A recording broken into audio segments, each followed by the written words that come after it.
Hey guys, give me a moment. Getting set up here. About to see some changes real soon. I'm excited about it. Hi, if you're new to my YouTube channel, I am Coach Shoni, your spiritual life coach and certified relationship coach. I'm a spiritualist. I'm a mom. I'm a girl who likes to have fun and help people on their spiritual journey and with relationships. We all need that, right? So, Holy Spirit, guides of the highest white light, please protect and guide me and my viewers on this live tonight. Thank you. Ashe. All right. So let's do this. Let's hop in here. We got notifications going off on the phone. I leave my notifications on during lives because oftentimes I probably edit this whole beginning of this message out, y'all. But oftentimes I get a notification as confirmation when I'm talking or somebody else is talking or something comes up.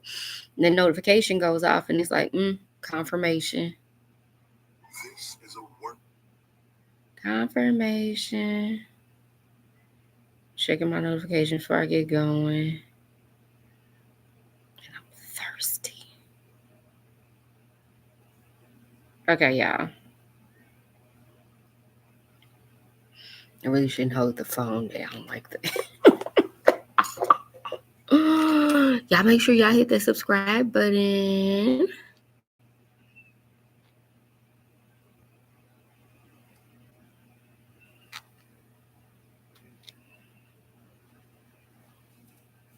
I don't know what the hair is doing, but it's here. So, hey guys, let me set up this other one. Pretty soon we're going to be very efficient across all platforms.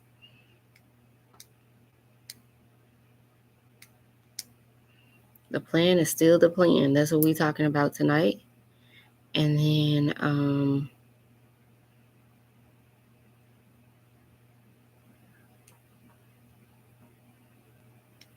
and we got some things set up.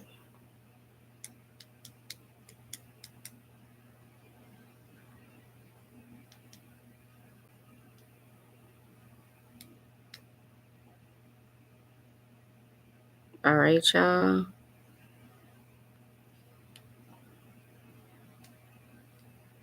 Okay.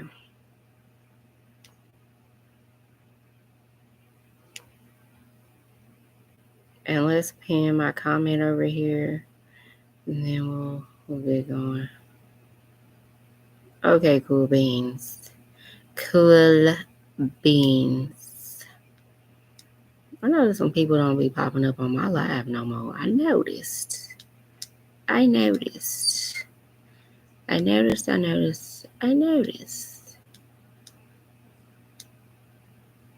regulars ain't regular no more.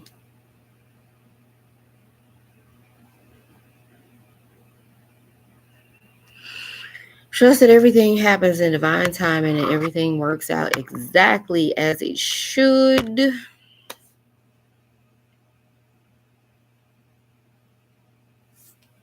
me try to line it up.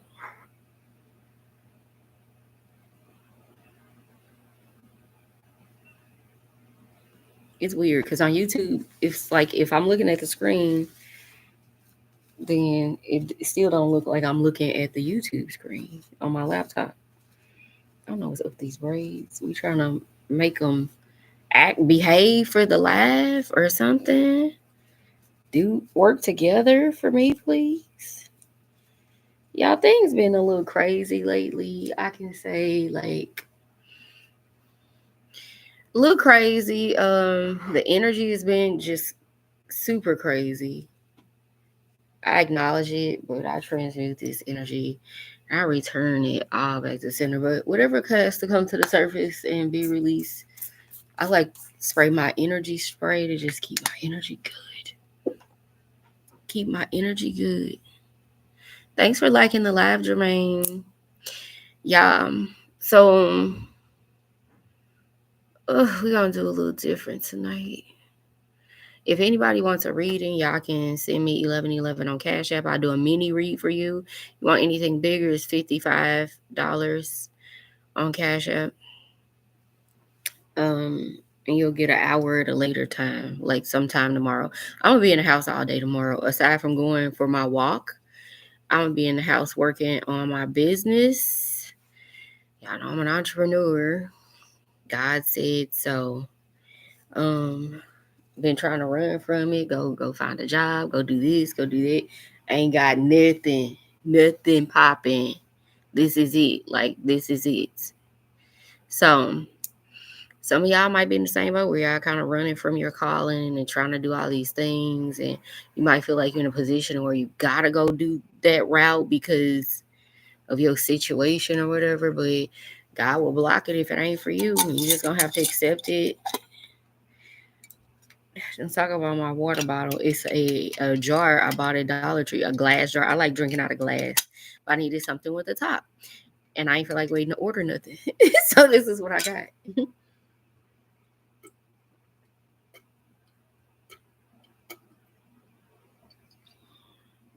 Because my last little water bottle wasn't big enough. This says it's 28 ounces.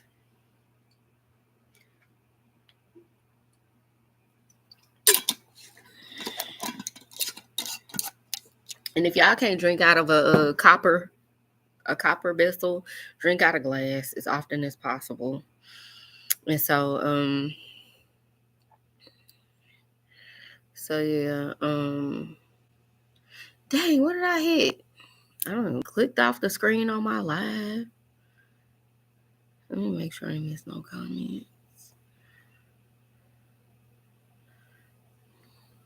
Yep, so you guys, I didn't post it, but questions are normally $5.55. One question is just $3.33 Cash App. Unless it's about me, unless you got a question about me. But let me get rolling here, y'all. And mini reads are 11:11. So I could give y'all quite a few story times just from today alone, the last 24 hours. I've been trying to, for 20 some years, y'all. Thank y'all for liking the live and keep tapping that screen.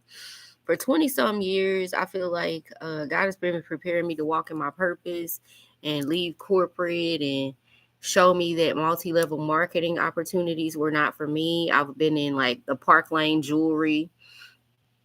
Child, it was a hot mess. I was in, and people are happy for you when you go start a new venture. They don't care what sacrifice you got to make, right? And then I got into life insurance. And Spirit was showing me, no, I was in a financial services business. That was like 11 years ago. And that was a multi-level marketing thing, right? And I learned a lot in that business. I learned a lot in the jewelry business that's why I keep the jewelry on now. Like I normally have on more than, she said, I don't care if you're going to the gym, you better wear something you can sell. That's how they made their money, right? These stay-at-home moms were like selling jewelry. I don't care if you're going to the gym, you better put on some jewelry. And so I learned about my presentation because I did both of these businesses in 2013 after I got divorced.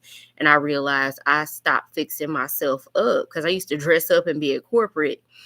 And then over the 6 years I was in that marriage, I thank you for the follow. Over the 6 years of me being married to someone who had never called me beautiful, I only heard him call his his ex-girlfriend beautiful. And he mentioned that when he found out she was cheating on her husband. He's from a different state, so she was out of state. But he got a phone with her like, oh yeah, such, blah, blah, blah. Now they were engaged. She had a miscarriage, all these things. So this is his ex, right? And he's like, well, I don't know what do you expect when you got a beautiful wife. And I was like, wow, beautiful. I never heard you say that word before. Yeah, I remember I was standing in the living room for a house with my name on that damn deed. This motherfucker had me fucked up. We ain't gonna go down the dark hole today. Thank you for the follow. So the point was, people are playing your face even after you marry them. Be careful, because that's what they be talking about, sleeping with the enemy. But so I needed I stopped dressing up. He wasn't looking at me. I felt like he wasn't looking at me. I felt invisible. And so when I got out of it, God immediately, right before I was getting out of it, God got me in the jewelry business. These things came to me from divine intervention. So I ain't gonna talk down about none of my experiences because they all help shape and mold me. And y'all gonna learn it. Don't even talk down about the relationship because it helps shape and mold you. Just look at it as a lesson that doesn't know that you already learned, so it don't need to have access to you again. You done with that lesson, right? Yeah, thank y'all for the 1,000. So this is gonna be part of my intro, right? We get to 10K, we bring out the tarot cards.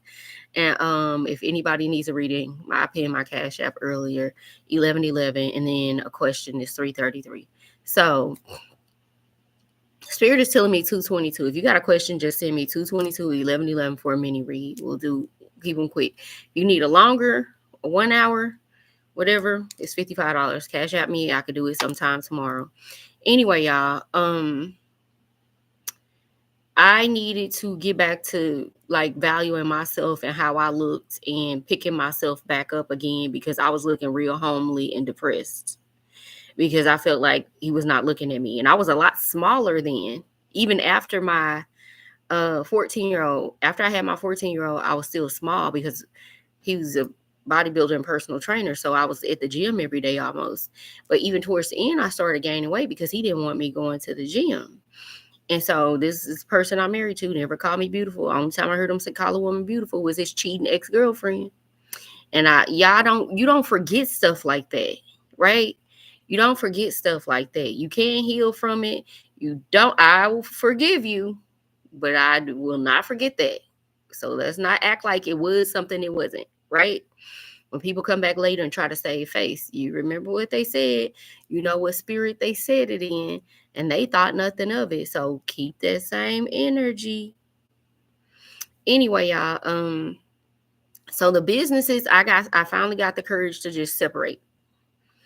We were separated but not divorced. I consider that my divorce. Thank y'all for the follows and the likes. Y'all really coming through tonight.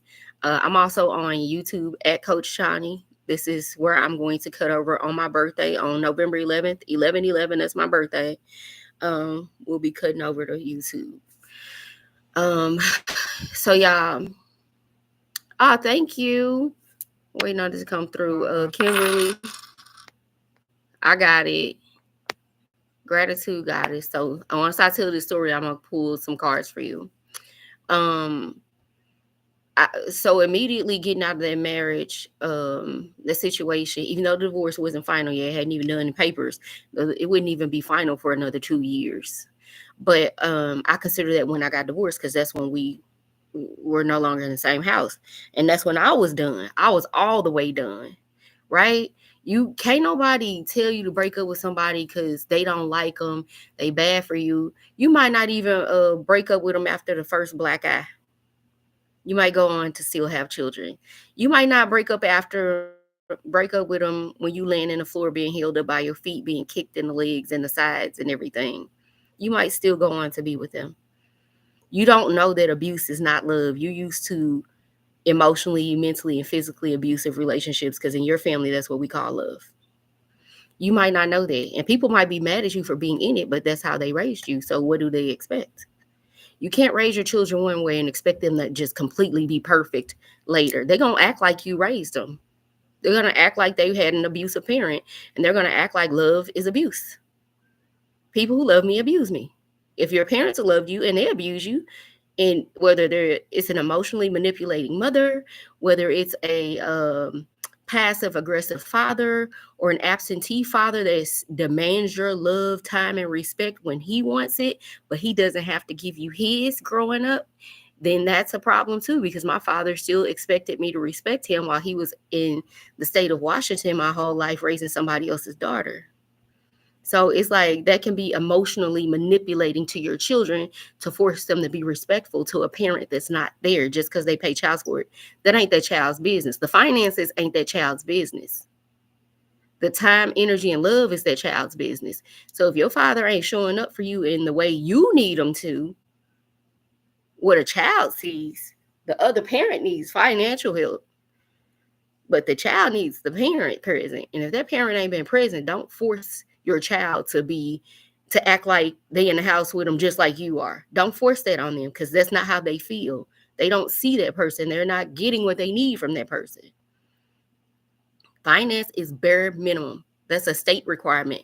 That's not a parental requirement. That's like, this is your property, pay for it. That's not parenting though, right? That's taking care of your bills and your responsibility, because people who move on from their children, they're now a new bill. And I know, because I was a kid raised in these environments. So I'm not going to force my children to be like, you show them some respect, you do this. Why? Because they send you a check. They bought you. They ain't bought me. I don't even know this nigga for real. So don't force things like that on people. If they don't have a relationship, they don't have a relationship. I'm also a certified relationship coach, guys, and I'm a spiritual life coach. My natural gifts, I have the ability to see and read energy. I channel messages. I'm an oracle, and I'm a healer. I heal with my hands. I originally was pre-med in college. I was going to be a doctor. I was going to be an MD and go into sports medicine, and I wanted to work with like NFL teams, things like that. So that's the vision I had. And I got pregnant in college. But God showed me, like, you may not be a medical doctor, let go of the title, but you're a healer. So it took me a lot of years to forgive myself for, I could have stayed pre-med. I had a lot of support at college. They said you didn't have to go home. You could have stayed up here and we would have helped you with the baby, because we had a house and the medical school was up there. And so I was just like, my mom's like, I got to come home, blah, blah, blah, or whatever. His daddy want me to come home too and live with him. Yeah, that was a hot mess. We didn't even get into it. That man was too old to be messing with a 19-year-old in college, okay? Anyway, I say all this to say I've been through a lot, y'all. I've been through a lot. The book is coming. Spirit told me to write the book. We'll talk about the journey where Spirit told me to write the book. And so, yeah, I just say all this to say that when the multi-level marketing came in, the minute I decided to separate or get a divorce or do whatever, the jewelry part of it, that was the physical aesthetic beauty to pick myself back up. Because y'all see, I like my nails fancy. I did them myself. Because if I want them a certain way, I'm going to do it myself. I'm going to figure it out. There's not much I can't learn. I'm a visual learner. And so God sent the jewelry business in so I can spruce myself back up and feel good again and look good, look in the mirror and smile about myself, right? And so that was the purpose of it. I had to let go of all the things that happened in the business and really just, take the meat, spit out the bone. And then when I got in the other business, within 2 months of the jewelry business, it was about financial literacy. So we basically learned the things your parents never taught you about money. Just how to have money, how money works in the economy, and it's not what they teach you in school about money. We learn the offense, the defense, the playing field of money. So we read all the books about Robert Kiyosaki, Rich Dad, Poor Dad, the cash flow quadrant, Think and Grow Rich, the magic of thinking big, because you got to have an abundance mindset to understand how money works. So that business taught me all the things I didn't learn as a little girl growing up on the north side in a single parent home on welfare. I didn't learn nothing about money, except for when you get it, you pay the bills you can pay and get whatever else you need with it. Or money is the thing we just didn't have. You know what I'm saying? So I learned these things in that business. As soon as I released him, it's like my life was able to begin. I learned how women have businesses with the jewelry, and I could get out here and learn how to network and market myself and pick myself back up and look good every time I went somewhere and not be dragging around with a negative self-image or a low self-image, so to speak. And so those came in handy. So I won't say that, oh, I wasn't supposed to be there. I was trying to be somewhere. I was supposed to be there. I needed those things. They resonated with me in a way where I learned how to do business. I learned about money, and I learned how to pick myself up. I learned how to keep myself together at a different level, right? And so fast forward, when I was at corporate, all the lessons I learned at corporate, project management, how politics work, things like that. All great things. Project management skills and everything translate to any industry. So now I can coordinate weddings and do all kind of business plans for people, or help people just map out a plan to renovate their home. It requires a project manager or a project plan. I could hand it off to you. I could sell you a project plan for whatever it is you're working on and organize and detail and structure it for you, right? You just follow your plan. And so hold yourself accountable, or you're going to pay me to hold you accountable. So I know these skills. I learned these things, right? And so now we fast forward to life insurance. I learned how big money works in that MLM. Yeah, I got stolen from. My upline stole my money.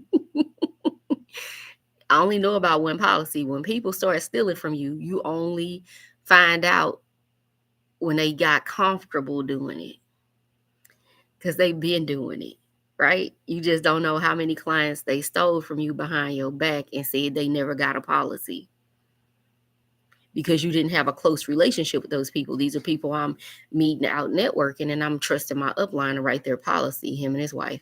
Or we'll have an appointment with them together with me on it for my training.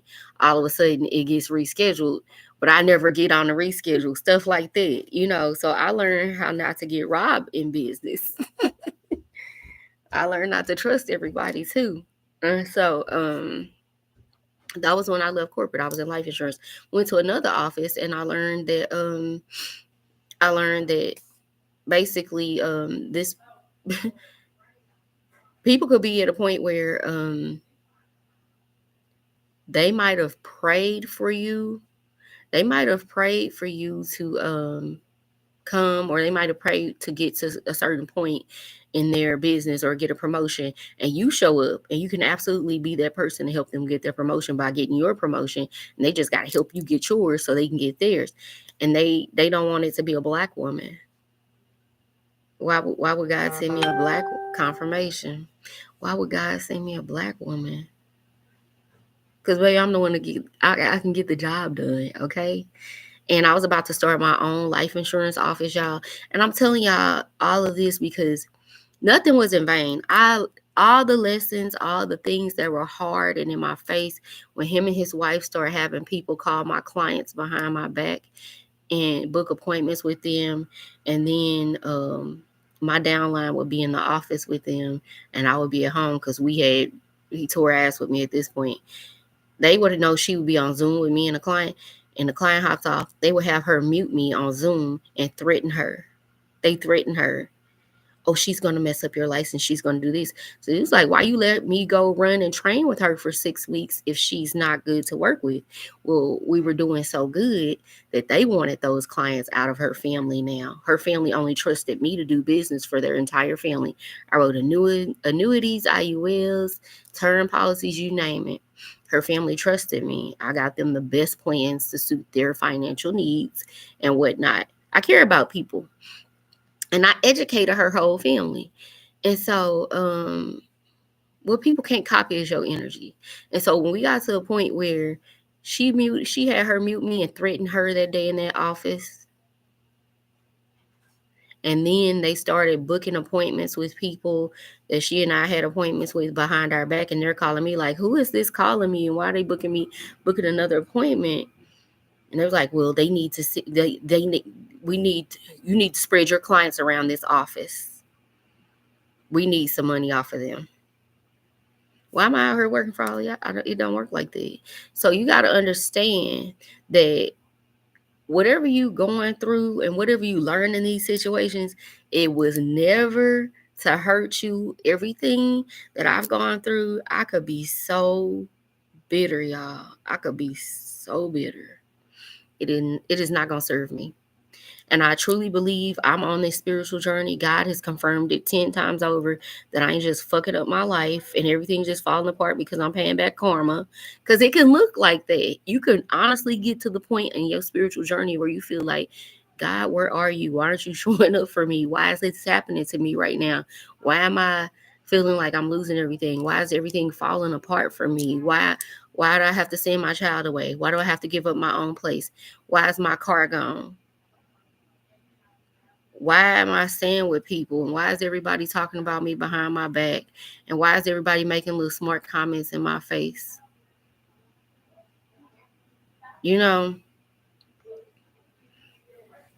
And then why is it a problem for me to do something until somebody need me to do something for them? Why I gotta ignore my own child or squeeze him into things? So energetically, I'm in the same city with my 14-year-old now. But shit, I don't even have time to like sit with him like that. I would do better for him if I lived in another city and just sent for him. You see what I'm saying? I'm being real with y'all right now. Like, shit is so fucked up. But I trust God that it's finna work out. I trust God on everything. Like, I do my little brand ambassador job on the weekend, and God got me building this job during the week. I've been applying for W-2 jobs. I ain't got them. And that's like spirit constantly confirming that you're not going to have this regular job. So, no, even when people think you ain't applying just because you ain't got them, you got to have a tough skin. You got to have a tough skin when people looking down on you through the whole process. Yeah, you got to be like, well, you know, it is what it is, blah, blah, blah. And you got to trust God. I said all of this to say, y'all, what I got for confirmation earlier today was the plan is still the plan. No matter what it looks like today, no matter how messed up it is, no matter who talk about you behind your back, and spirit always let it get back to you. There's always one person in the group that comes to tell you everything because they don't like that. They know who you are. They don't like that. They don't even like that you're going through it. And they don't like that people talk about you like that. One of my nieces told me I should never even come back to St. Louis because I'm the topic of discussion at every family function. They talk about me like a fucking dog. She told me flat out. She said you shouldn't come back. I have a lot of nieces, so I'm not going to say which one it was. But y'all get my point. Like, my son has been here for over the whole time I was down in Texas. He didn't go to no family functions. So y'all understand, like, you go on this journey, your spiritual awakening, you go through the dark night of the soul where you got to face all of your traumas and heal these things. And the spiritual journey is really God just resetting your foundation. So everything from your old foundation has to be torn down. And I'm finna do your reading in just a minute, honey. Your foundation has to be torn down to be rebuilt.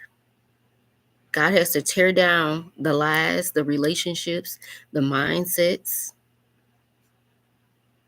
the career paths, the strongholds, everything. Okay, Kimberly. Yeah, but I had this message to get out because I'm also recording for my YouTube. But the point is, the plan is still the plan. You just get to certain points in your journey. You just get to certain points in your journey where it don't feel good, or you get so close to being there. It's like you could give up, but sometimes when you tired, you weak, and you about to give up, that's when God show up and show out. So if y'all been going through y'all journey and y'all spiritual warfare, dark night of the soul, everything, trust me, I know. I've been through it, been going through it, done learned what witchcraft is because people were sending it to me. I didn't even know, but God taught me how to protect myself on this journey.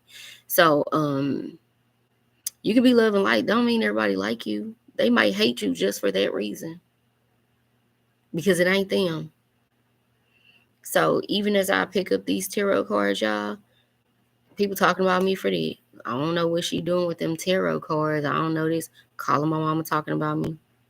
You know what I'm saying? So it's a lot of in the background. I have to tone it out and just be by myself. And just be by myself. So you will spend a lot of this journey just sitting in isolation, in hermit mode, talking to God, getting the plan, getting the structure, getting the downloads, building the spiritual relationship, learning how to fight spiritually and not get to the point where everything triggers you. All right, Sarah. So y'all, just be patient. God said the plan is still the plan. So it's about to come through. It's about to come through for some things. All right.